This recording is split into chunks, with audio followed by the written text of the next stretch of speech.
For coming tonight. We are in the 17th year of our Tetley Distinguished Leader Lecture Series, and you're in for a very important treat and opportunity tonight. Over the years, the series has had the great fortune of bringing some of this nation's leading corporate executives to the Coles College, to the Kennesaw State University campus, and tonight, this evening, is no exception. We are very, very fortunate to have the President and CEO of one of the world's most important business publications with us tonight, and I think you will all be fascinated at the insights that our distinguished lecturer has for us. I want to first introduce, first of all, myself. I'm Tim Mescon, Dean of the Coles College. We have a lot of very important guests, but I want to first acknowledge and recognize our president, Dr. Dan Papp. And Dan, thank you for being here. It says a lot to have President Papp here in terms of validating the very, very critical role of tonight's program. I'll just let these folks come in and we'll get started. One of the things that the Coles College has tried to do over the last few years is provide real value-added opportunities to our students, and particularly Coles College students at the junior and senior level, part of what we call our professional program, as well as our graduate students. And thanks to a wonderful friend and colleague of the Coles College, Bert Smith. And Bert, if you'll stand for a second, I'd like to recognize Mr. Stress. Bert has been with McGraw-Hill for 34 years and launched a program for Business Week a few years ago that brought Business Week both into the classroom and, for many of you, to your apartments or to your homes. And we were one of the first half dozen business schools in the country to adopt the use of Business Week for juniors and seniors and graduate students, as well as our faculty and our board members.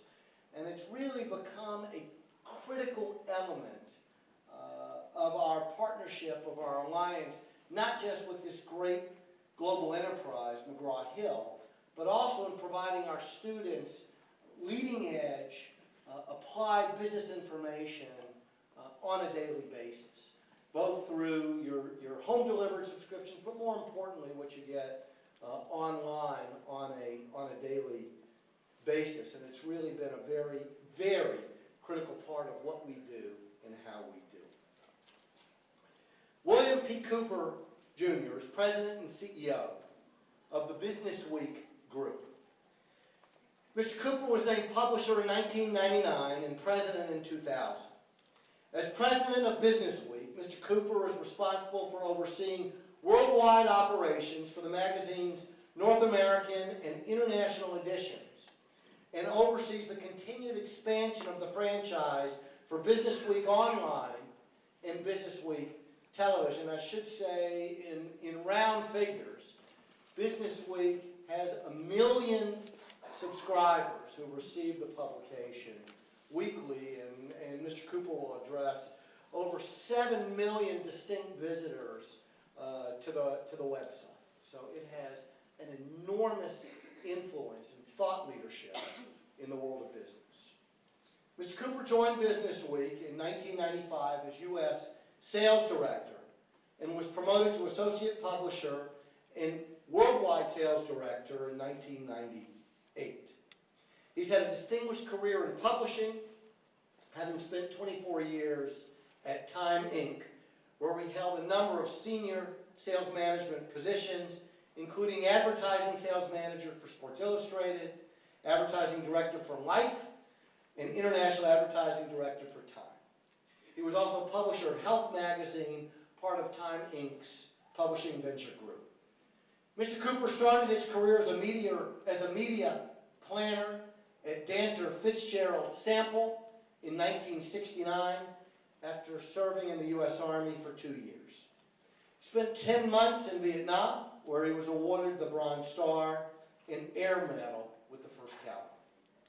He holds a BA in Business Administration from Uppsala College in New Jersey. Mr. Kupper is also a graduate of Concordia Prep School in New York, where he serves as a corporate advisor for their international management program. Founded in 1888, the McGraw-Hill Companies is a leading global information services provider, meeting worldwide needs with brands like Standard & Poor's, Business Week, and McGraw-Hill Education. The McGraw-Hill Corporation has more than 290 offices in 29 countries, and the faculty and staff at our Cox Family Enterprise Center have had a very important admiration for another great family enterprise for many, many years. Sales of McGraw-Hill are well in excess of $5 billion annually. It's a pleasure and an honor for me to introduce today's Tetley Distinguished Lecturer, Bill Kupper.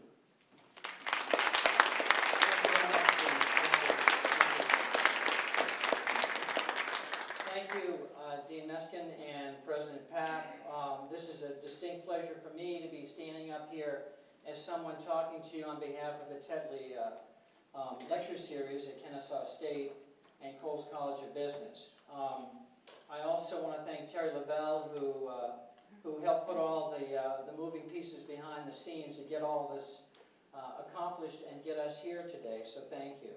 I also, again, want to thank Bert Smith, who's as much a partner for all of you as he is with Business Week, and Donna Jernigan, who's sitting next to him, is our Atlanta representative in the Atlanta office of Business Week, for being here as well, and also helping me find the way through I-75. That's very important. Okay, so what we're going to do, and I'm challenged here. Now, I was told that I've got to finish at about 6. So this is going to be challenging because I really think I have some useful information to share with you, and if you have to leave at 6, you have to leave at 6, but if we go a couple more minutes beyond that, bear with me, because I really think I'll leave you with a thought or two that I think you can use in your aspiration of your career and even your personal lives, so bear with me. I'm going to cover the subject of marketing, because I just think that marketing is the center of the universe, no matter what your aspiration and what business you're going to be in. And then I'm going to touch a little bit about Business Week and the challenge that Business Week has, along with all the other traditional media in the media landscape today, which is quite fluid, 24/7. And then I'm going to get into the business of your careers and things you should think about as a business student going forward, and also talk about the editors of Business Week sharing with you where they think the biggest opportunities are in the next 4 years for graduating business students. And then I'm going to just touch a little bit about the job interview and what I've learned over the years, and then maybe just a smattering of international, which I share with you. I think you'll find to be interesting. And then I'll close. So bear with me as we go through this. And I've come to that. I can't wander the audience too much, because if I go this way, I'll kill myself. You have to know your audience. You have to know who you're talking to. So I listened to some of your professors. I talked to a couple of you out there in the audience, and I think what I'm going to share with you is what you want. Actually, about a year ago, there was a story of the CEO, the new CEO of this company in Illinois. And this guy, he was a bit of a brute of a guy, huge. And he was a bit of a mean kind of character if you just met him. And it was his first meeting with his top 40 lieutenants, vice presidents, senior vice presidents. And he stood up in front of all of them and said at the podium, and just said, "Ladies and gentlemen, I'm taking over this company. I want to see nothing but 140% energy, proactivity. I want to see elbows flying. I want to see nothing but performance. We have a lot to achieve in this new company." And then in the corner of his eye, he saw this guy leaning against the wall like this. And the guy sort of really wasn't dressed that well. And all of a sudden, to make a point, the CEO walked over to him and said, "Hey, you, what do you make a week? And the guy said, well, $300. And so the CEO just took out his wallet, which if I did, all the wires would come out. Gave him $300, said, now here's $300, get the hell out of here, never come back. So, CEO walked back to the podium, turned to his lieutenant and said, by the way, who was that? And his vice president of HR told him it was the Domino's pizza delivery guy. You got to know your audience, so I hope I know my audience today. All right, marketing. Marketing is really all about the words that I put up there on the screen. It is really, for me, the lifeblood of a company. Marketing is really all about the value of a brand and the value of a company. And yes, even a university. When people see Kennesaw up there on the billboard, you know, it's going to mean something to them. There we go. William Sonona.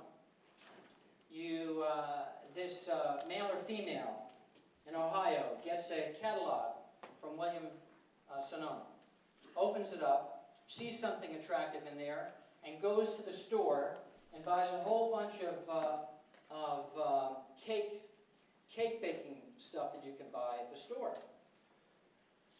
Gives the MasterCard, the email address. By the time that consumer from William Sonona comes back to their home, literally before they get home, in their email is something from William Sonona that says, by the way, you've just bought these great cake pans. Here are some other utensils you can use and purchase online from our company. So, bango. Print, catalog. They walk to the brick and mortar, the store, and they get back home and bingo, they've got the internet again. So that is marketing. Marketing 101. Starbucks. Starbucks is a classic example of what's going on out there in the world. They really know how to market themselves. I had the pleasure of sitting next to Howard Schultz, the CEO, and I told him, actually, I don't know if he was lucky or not. I don't think he was lucky, but it's green and black. Their logo is green and black. I want to share with you, if you're red, white, and blue, Business Week's red, white, and blue, Time Magazine's red, white, and blue, American Airlines is red, white, and blue. If you're red, white, and blue and you're doing business outside the United States, it's a little perceived challenge, right? He's not. Here's an example. We have an annual CEO conference in Beijing every year for Business Week. We put together about 450 CEOs from all over the world. And in between one of the sessions, I slipped out to get a Starbucks. And as you can see, it's in Chinese. But notice that they do not touch the name Starbucks. They leave that all alone, and they give you the translation of the menu. Now, marketing. Again, think about this.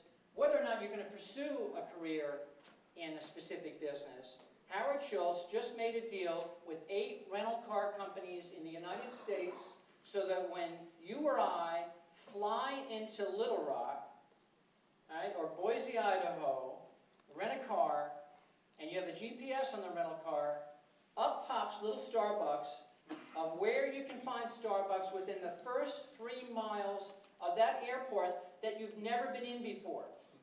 What is that worth in sales? But what is that worth in the value of branding? Oh my God. Anyway, the value of the brand far exceeds the value of the company. I've had so many chief marketing officers that have taken that phrase and brought it upstairs to their chief executive officer, because at any company, and yes, guess what, ladies and gentlemen, any university, sooner or later, the lights get older, the PCs get older, the chairs depreciate. The only one thing in a company or corporation or a university that has the opportunity to appreciate is the brand. So doesn't it make sense to put money behind promoting the brand? The swoosh, you know, everybody knows what Nike is. I mean, you just have to see the swoosh. You don't even have to see Nike. Or the double arches, right? I mean, you immediately know what it is. And in fact, by the way, McDonald's had their best year ever, and even beat out Starbucks and Dunkin' Donuts for the best coffee in the United States in a recent huge nationwide poll. They are doing fabulous. And the duck. All right, now this is sort of...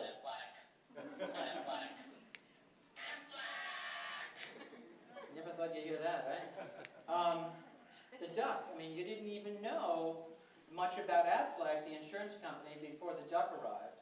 And people make that association, and they do it with a little smile on their face.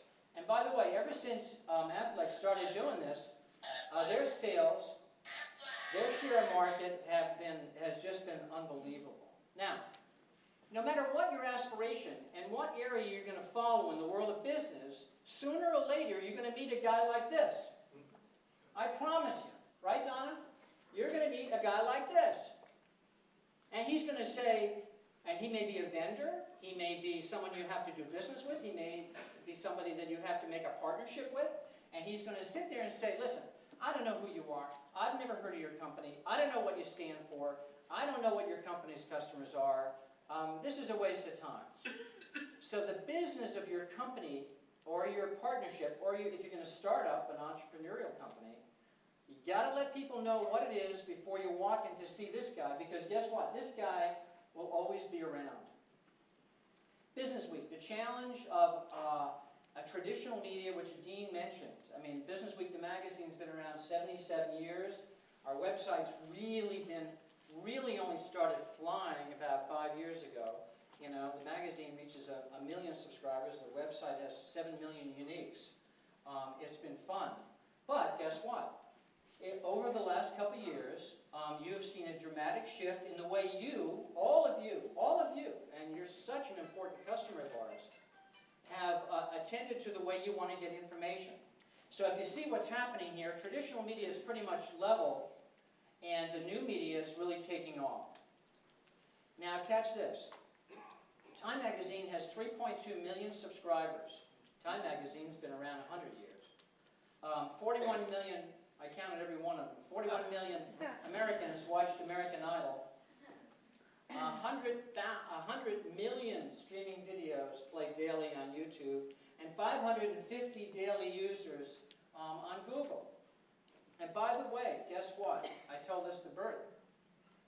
2 months ago, Time Magazine had 4 million subscribers. So what's going on here, right? Well, there's a huge media transformation. And as much as it may be scary to some people and challenging to others, in my opinion, it's an opportunity. It's an opportunity. Today, studies show that 83% of people intending to purchase digital videos do so to skip the commercials. Sony has just introduced the DVR blasting that allows you to change the end of a commercial, depending on how you want it. And guess what? BMW just introduced, when you buy a BMW today, they put your name into the chip of the key, and there are now billboards for BMW. As you're driving by, they'll say, Sally Smith, having a good day? Right in the middle of the billboard. You talk about a connection, you talk about a personal connection with you and a brand, and yes, there are exploding billboards. Now here's a question I just want to ask all of you. By the way, just a show of hands, this is a little exercise to make sure that we're all awake. First of all, how many people in this great audience, and thank you for coming tonight, have been to the top of Kennesaw Mountain? How many? All right, 50, 60%. I was there today with Donna. That's fabulous up there. You can see everything. Stone Mountain, Atlanta. Okay, here we go. Does anyone in the audience have a personal blog? All right, there you go. We've got about 10, which is fabulous. Thank you for raising your hand, because I think it's really important for other people to see this. Who here displays photos on the web? It's 40%. That's fabulous. Thank you very much, because it just shows other people the way you're approaching new media.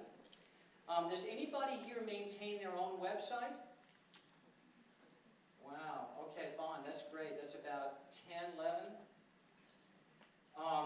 Has anybody here paid for digital content? Has anybody here paid, there you go in the back of the room, paid for digital content? Not buying a product on eBay, but digital content. All right, so that's about 20.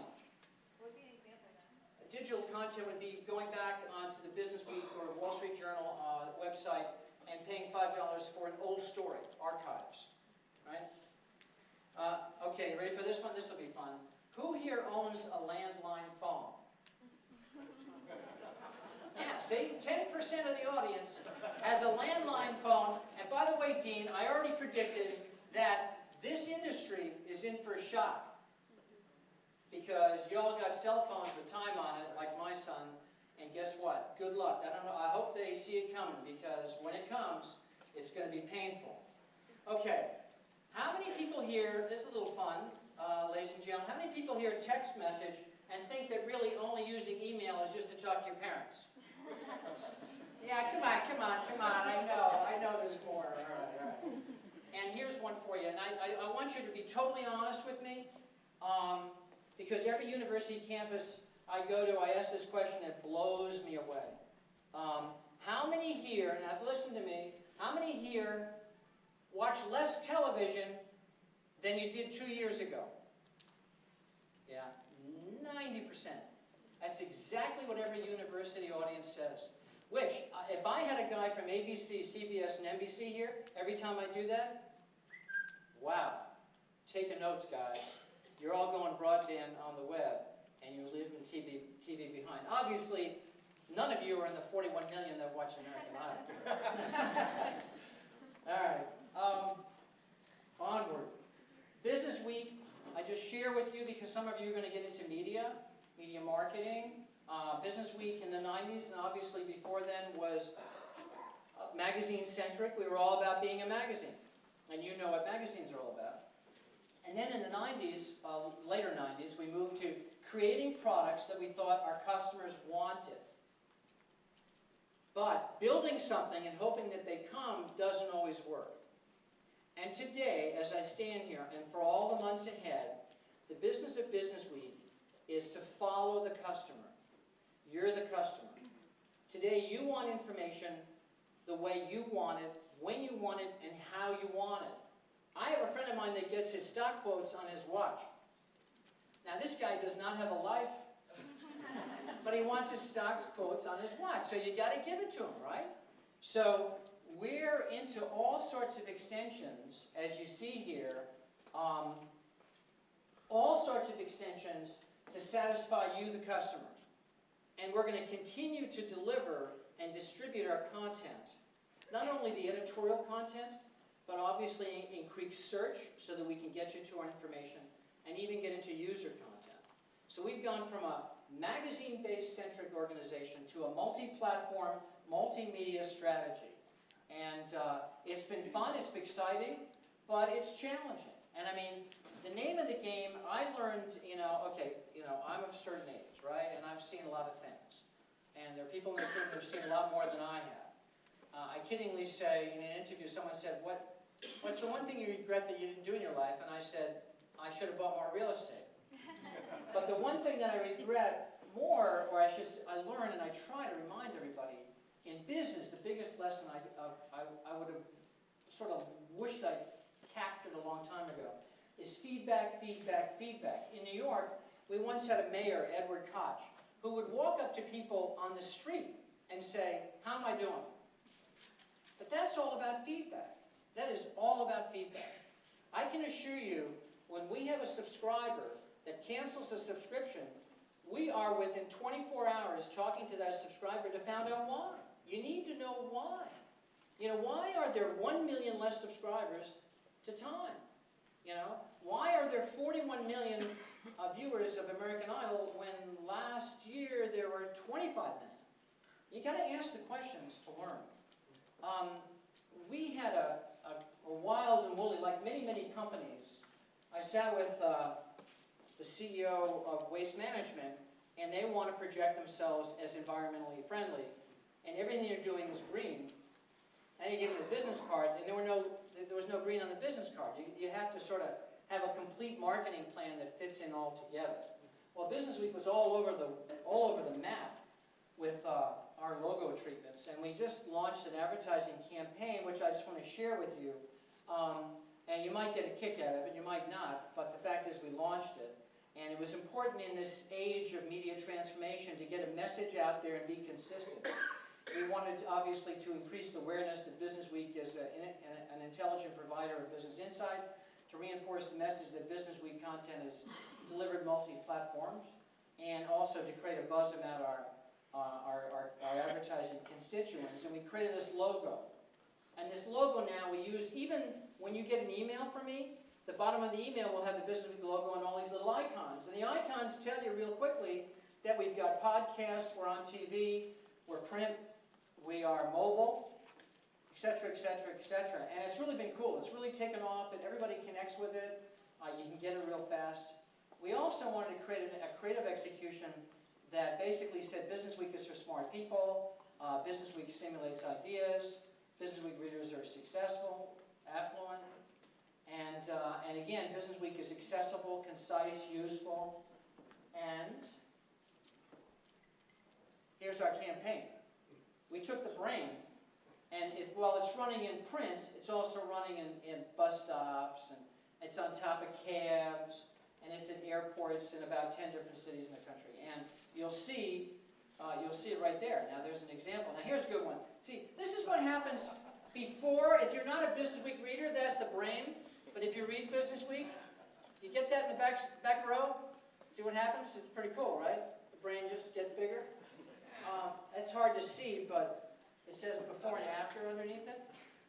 And then this is an outdoor board. Honk if you're a thinker. Again with the Business Week logo and the little icons. And then repair the damage done by reality TV. And that's an outdoor ad, again with the little icons. So you tell them once, you tell them twice, you tell them 3 times.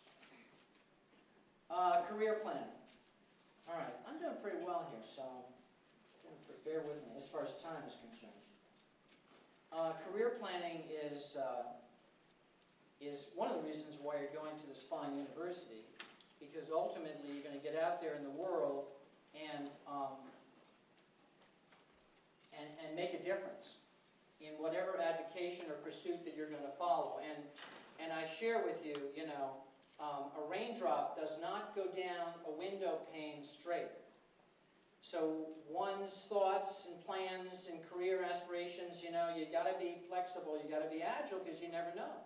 What you're thinking about today may be different 4 or 5 years from now, but that's okay. That's okay. The one thing that I just share with you is, if you can, to follow your passion. If you can. It's the best combination. It is the best combination of all worlds. If you're interested in baseball, hey, pursue it. If you're interested in healthcare and want to make a difference for the population, do it. There's ways to do it. That's what's great about this country. I mean, if you really, really set your goal, you can do it. But follow your passion.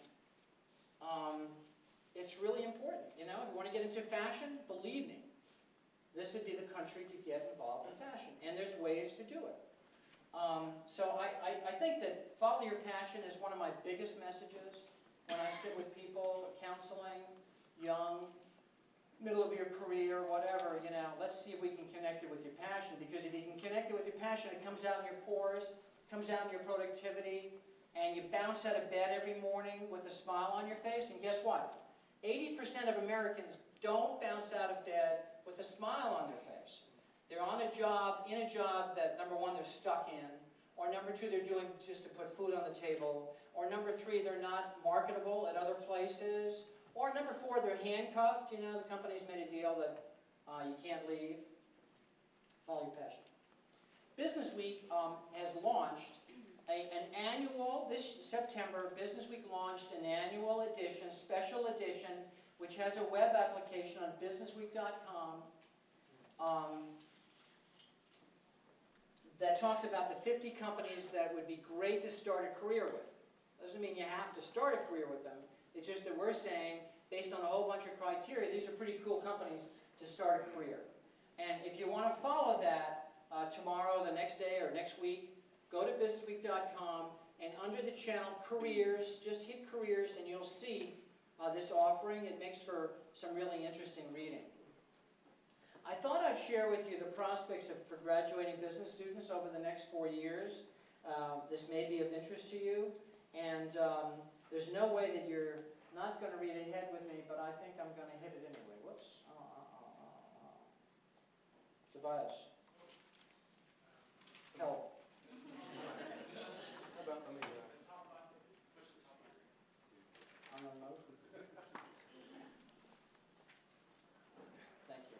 Let me I'm sorry.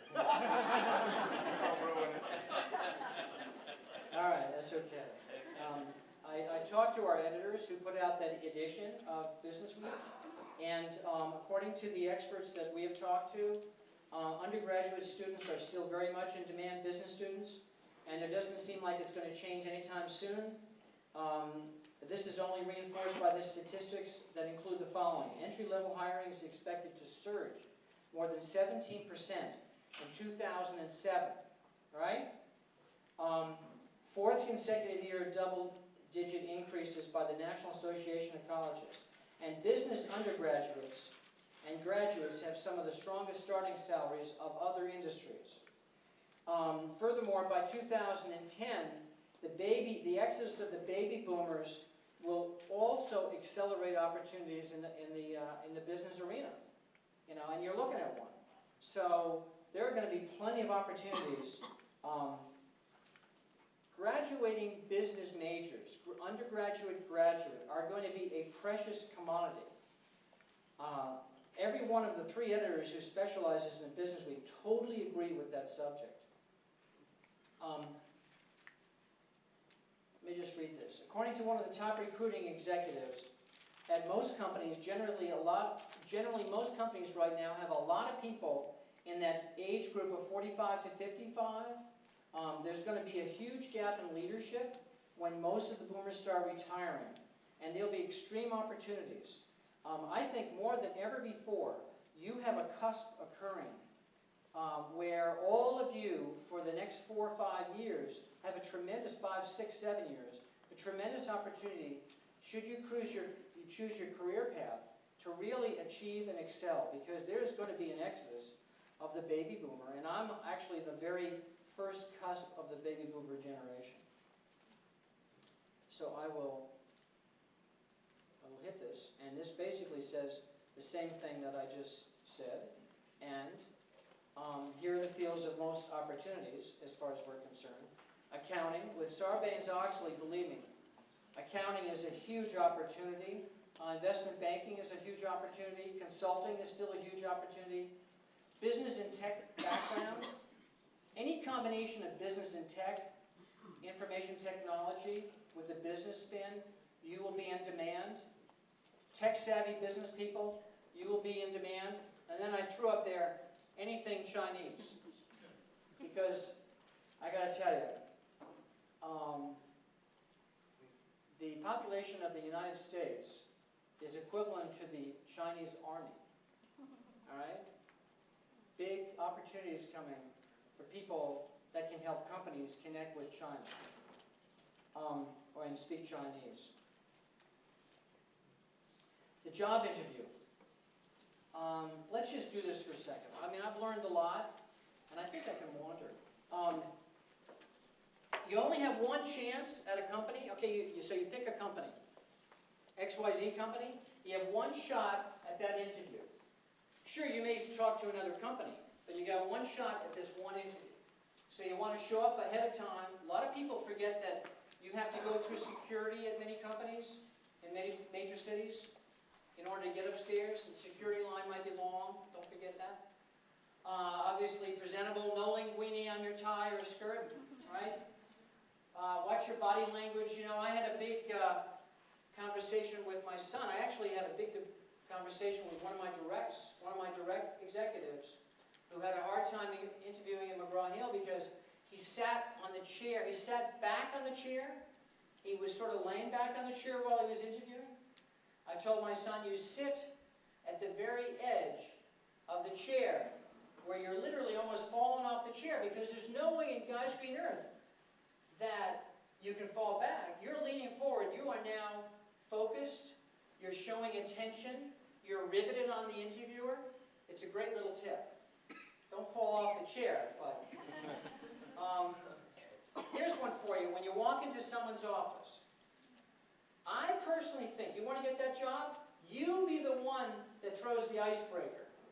Right now, an icebreaker, you know, I mean, traditionally, you know, the interviewer is going to ask you the question. If you're fortunate enough to get into someone's office, that's magical. Because in somebody's office, you can find out if they have skiing pictures, if they have a large family, if they like dogs, if they like golf.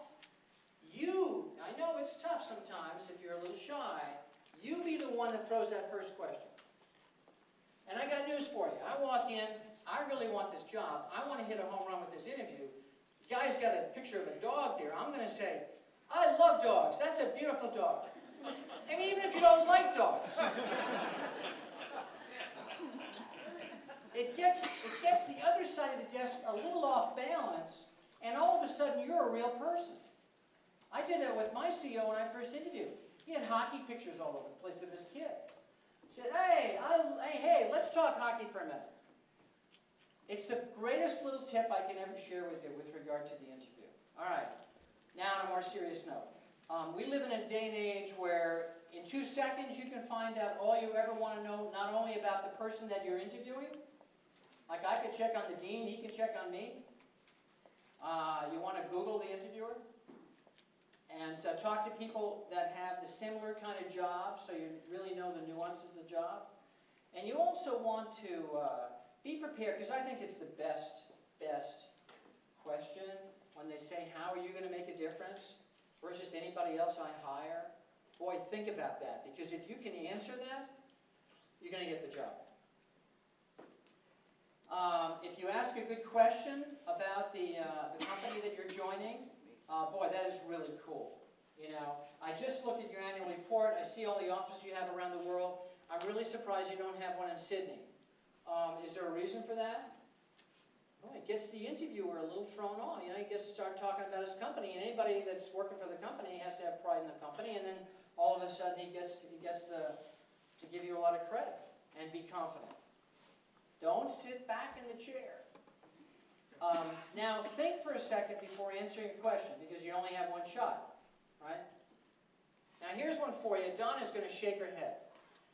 At a very strategic interview that I had in my life, and I really wanted this job, the last question this guy asked me, and this was from Star Wars, he said, Bill, how would the last 3 sentences of your obituary read?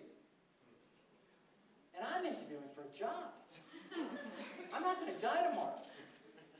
I'm not going to die in his office. What the hell is he? So I had like, you know, hey, this guy's a big important guy. I had to answer this question, which I really thought he got from some correspondence school. I said to myself, where the hell did he get this question? So one of the first little tricks is, you quickly, when you get something that you think is completely out of left field, you just automatically say, oh, wow, that is a great question. Because it gives you a minute to think. So I said, wow, that's a great question. And I said to myself, how the hell am I going to answer this? And so I did, though. I came back and I said, I would hope that the person that's currently going to be my supervisor, if I get this great job, will be promoted further in the corporation, and I will be able to run this great brand that I'm interviewing with, ultimately, and then after that go on to some philanthropic endeavors. I thought of that myself. I thought that was pretty good. Anyway, I got the job. But that one is one of those woo-woo ones. Anyway, follow up as soon as possible. Now, you're looking at a guy who, and some people here can relate to this, we didn't have the internet for a quick email back saying, thank you very much, you could do that. You could do that while you're going down the elevator. That's cool. The sooner somebody gets back to me after an interview, boy, they get a point. Back in my days when I was trying to get a Sports Illustrated job, I got back to my office and my friend said, Bill, not only do you send a letter, follow-up letter to this guy, you send a special delivery. So those days, special delivery, it meant, you know, I'm showing him that I care about this job more than somebody that would just send a letter just with regular mail. So again, just follow up, and be prepared to explain why you would leave your current job, which is sometimes a really interesting question. And last but not, because we have an innovation specialist here tonight for the university, be creative, all right? Be creative, okay? Here's a cool one. Let's see what happens. My son, who is at another university, and a very bright friend of his who is at Wharton, and his friend called and said, Mr. Kupper, could I just come over on a Saturday and spend a moment, because I'm sort of debating about 2 companies, you know, to go after, because I'm a graduating senior. And I shared, come on over around 9:30, 10 o'clock on a Saturday, and we'll chat. And so he sat down, and he said, well, it's either going to be this company, or Prudential, or Wells Fargo. And I said, all right, well, you know, my opinion, you know, you're a really bright student. I like Wells Fargo a lot. Not that I don't like Prudential, but Wells Fargo, hey, get to work in San Francisco. And he said, well, my problem is, Mr. Kupper, I can't get through. I make phone calls, I send emails. I can't get through to the head of HR. I said, all right, now let's see how this answer comes. Does anybody know the little icon, the little logo of Wells Fargo? You see a Wells Fargo ad? Or you, huh? Stagecoach. It's a little stagecoach, right? And guess what? I said, Jason, you leave my home, you go directly to a toy store, you buy a little stagecoach, you wrap it in a letter that says, I urgently want to make a connection with you. I have studied your company upstairs and down. I feel that your company has so many roads of opportunity. Get it? Stagecoach? Right? Get it? That we would make a tremendous mutual partnership. Guess what? He sent a FedEx Express. This is really strange. He actually built a stagecoach. I told him for $10 he'd go buy a little stagecoach. He built the stagecoach, sent it out, and guess what? The next day, the following day, after he emailed, FedExed it, evidently he made a point to come back to my house and, Mr. Kupper, you won't believe this? The senior HR director turned to his assistant and said, get that goddamn kid in here, pay for his airfare, get him into my office. Now, okay, you know, sometimes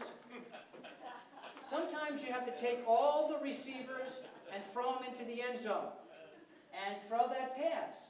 Hey, they're not answering you anyway. What do you got to lose, right? And so guess what? It's creative. It's different. You figured out a way to break away from the crowd, right? I had a very successful salesperson. You have a fabulous selling course and program here at Kennesaw. My colleague who was in sales would, after a presentation, would send his customer that he wants to do business with, this was Grant Getz, a big red Everlast, both of them, a punching glove, boxing gloves, and said, we are ready to be a heavyweight fighter for your marketing program, and he got the business.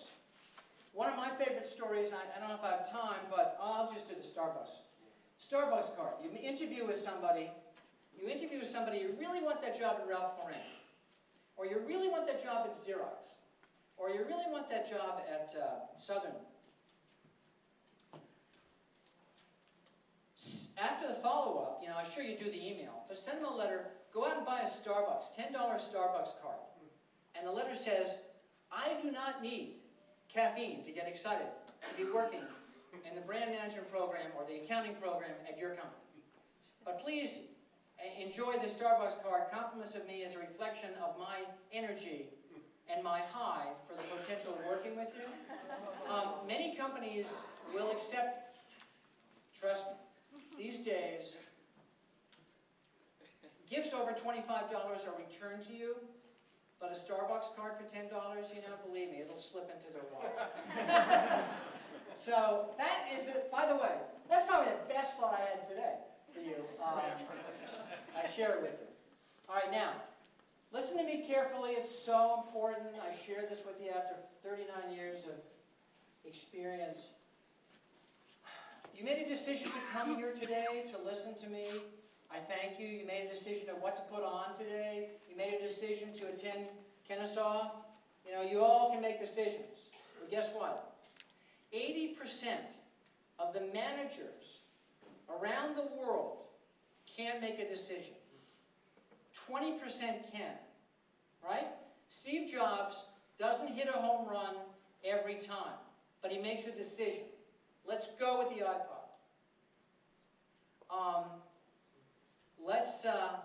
Let's go with Tiger Woods. Nike, way back when. And the guy could not be the winner that he is. Make a decision. You got to make a decision. If you're going to be in business, and you'll ultimately get to a point where either you're not at I'm not going to get you to management real fast because we're just getting into the business, but making a decision, really important. Just make it. Don't wobble. Don't waffle. Make it. Live with it. If it works, great. If it doesn't work, oh, guess what? There'll be another day. Really important in business. Ethics. The dean mentioned that I am an advisor to Concordia College up in New York on their international program, and they called me and they said, Bill, we'd like a statement from you from our marketing brochure, because we're really going to emphasize ethics and transparency. It's probably the #1 subject of all companies today. Honesty, ethics, transparency. You can see how we do business. We're not hiding anything, right? We're not backdating options, da-da-da-da-da. So they asked me to write up something and they put it in the brochure, and I'm just going to read it to you. Being ethical in my career helped me because I always follow the rules and I never promised anything that I couldn't deliver. That's me. If you overpromise and don't deliver, your trust is broken. This is a lesson in life. I have eliminated employees who have cheated the company, who have falsified documents, or have misrepresented the company or its resources over these 39 years. Being ethical, honest, and trustworthy will always be the key attributes of a successful man or woman. No matter what your career path, not acting in an ethical manner will ultimately end your career. Your reputation is the most valuable asset that you have. So a tip to me, keep it ethical. I'm sure you will. Now, the world of business is actually very, very small. I know you've heard of the New York Stock Exchange. I know you've heard of the NASDAQ. I know you've heard of the American Stock Exchange. I know you've heard of the Chicago Stock Exchange. You want to take a guess how many stock exchanges there are in the world? How about the back row back there? 25, 35? Somebody want to guess how many stock exchanges? It's always tough on a large crowd. There's 85 stock exchanges in the world, and the world is small. So a little touch here on doing business internationally, which I just shared with you. Where you sit. When you go to Asia, little things you can learn, I'm just going to share with you that I think you might find interesting. Right now, there's basically about 1 or 2 or 3 people that if we had a Japanese business meeting right now, anybody want to guess where the most senior person would be sitting in a Japanese business meeting? Facing the exit. Facing the exit, correct? Although there's no one facing the exit here. So, I would say in the middle. yeah, middle back. So, guess what? President Pap is actually right there in the group that's furthest from the door. Facing the exit, but furthest from the door. All right? It goes back to samurai times. When they attacked the castle, everybody had their head cut off as you're going up until the last man, who was the senior man, and then ultimately he got it, but at least he was the last to go. So when I go over to Asia, even Korea, Japan, Singapore, I always wait to be sat, because they usually put the most senior man, the furthest from the door, facing the door. The most junior people are always the closest to the door, because theoretically they're the defenders, the first ones. And it's fascinating, because you can violate a culture, a business meeting, if you just sat down in the wrong chair. So anyway, I also put in your business card. Now, we passed some business cards around today. Your business card. Be careful. It doesn't matter if it's Asia or Europe. It doesn't even matter in the United States. When you get a business card, if you have a meeting, I suggest you, 3 people, 4 people, 5 people, put it down in the way that they're sitting, so that I can look here and see this is Ken, and this is Sally. Okay, so put that down in front of you. If you're not sitting in front of a table, if you're just meeting them, for lunch or dinner or drinks or whatever, or in the hallway, just put it away. Put it away. It is a, what do you call it? It is an insult to hold a card and start playing with it, or flicking it, or picking your teeth with it. You knew that, didn't you? Just put it away, because it is an absolute insult. If you want to get the business, if you want to create the relationship, put the business card away. And also how you talk. And I just shared this with you, that I'd be willing to bet that, hey, 60% of McDonald's profits come from outside the United States. 40% of Starbucks profits come from outside the United States.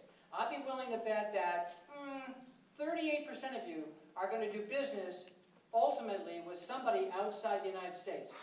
Watch your American slang phrases. I sat there in a meeting with my editor-in-chief, who's smarter than I am. And we were in China, and he said, I'm the cleanup hitter today, in front of all these Chinese people. What the hell does that mean? What the hell does that mean? I mean, you know, you gotta respect the culture that you're in front of. I mean, I'm with a whole bunch of French executives, and one of my American teammates says, let's cut to the chase. Well, they didn't know what in God's name my guy was talking about. So let's get to first base. Let's hit a home run. Let's make a beeline. I heard that one. You know, we were in Stockholm with Volvo, and one of my colleagues said, we're going to make a beeline back and send you all the information you need. We're in Stockholm, man. It's too cold to have bees. It's snowing. They had no idea what the hell he was talking about. So I just share with you, cleanup hitter. Even a quarterback. Anyway, the world is small, and the business of business and the opportunities in business are absolutely huge. So I leave with you a couple final remarks. Number one, if you can, follow your passion. I mean, I have loved every day I have ever worked, but I've also managed my career. You know, I said, I want to get to here, I want to do that, I want to do this, and you figure out how to get there. And maybe I'm lucky, but I worked at it. I also never gave up. Follow your passion. Make a difference, right? I mean, the reason why you're going to get promoted and someone else is not is because you're going to make a difference. You're going to figure out how to do that. It'll come in time. The other message is to embrace change. So it doesn't matter if you're going to be a lawyer, a consultant, a doctor, a dentist, an artist, an information technology wizard. You got to embrace change. Got to be agile. Things are always going to change. Always going to change. Don't be rigid. Go with the flow. Go with the flow. And then last but not least is just respect the cultures that you're doing business in. You know, again, back to your program of successful selling. All you ever want to do, even in friendships, relationships, is to create a positive environment. Now we call it create a positive selling environment. You know, someone's not going to buy from you if they don't like you. Someone's not going to buy from you if you come off like you're arrogant or you got an attitude, you know, or all you're doing is showing inflexibility. Now, the wonderful world works, you know, with honey, not the other stuff. And I leave that with you. And I have to thank all of you very much for coming tonight. I really appreciate your time. And if you have the opportunity to go to businessweek.com, our website, or our weekly syndicated television show on Sunday, or our magazine, which, by the way, your magazines are not going to go away in the media landscape. We may very well actually create more magazines, but like we have a small business magazine that's targeted to small business entrepreneurs. And we may very well, we're testing an innovation magazine. And there's going to be other targeted, segmented, vertical magazines. So magazines aren't going to go away, but the world is clearly all about being integrated. So anyway, I thank you for listening, and I thank you for your time, and good night.